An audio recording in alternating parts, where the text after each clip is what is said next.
fitiavanao mameno ny fo fitiavanao tsara indrindra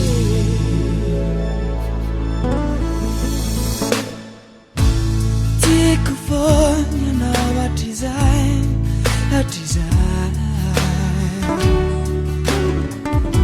ho fitiavako faniriko mba hitoetra toay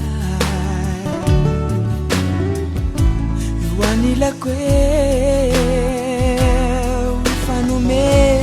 tanana tsy fandao keraka foana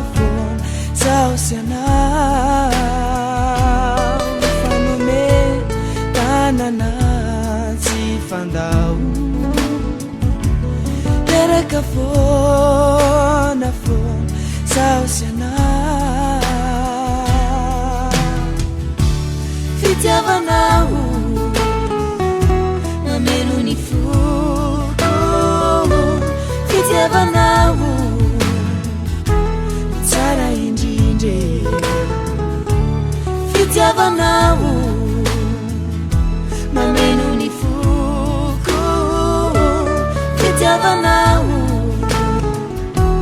tsara indrindra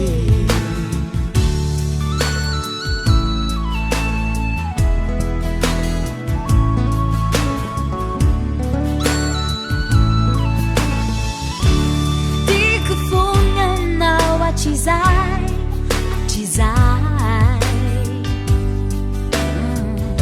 ho fitiavako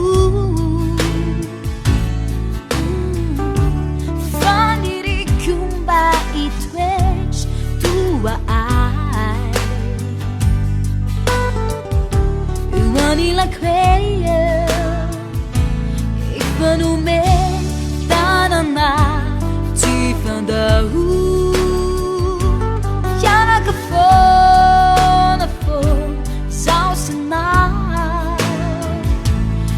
fanome tanana tsy fandao ianaka foana zaho sy anao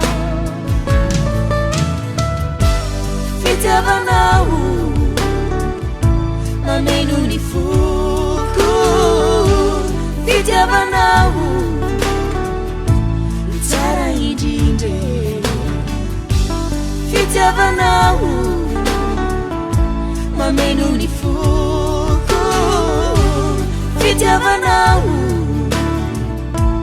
tsara indrindra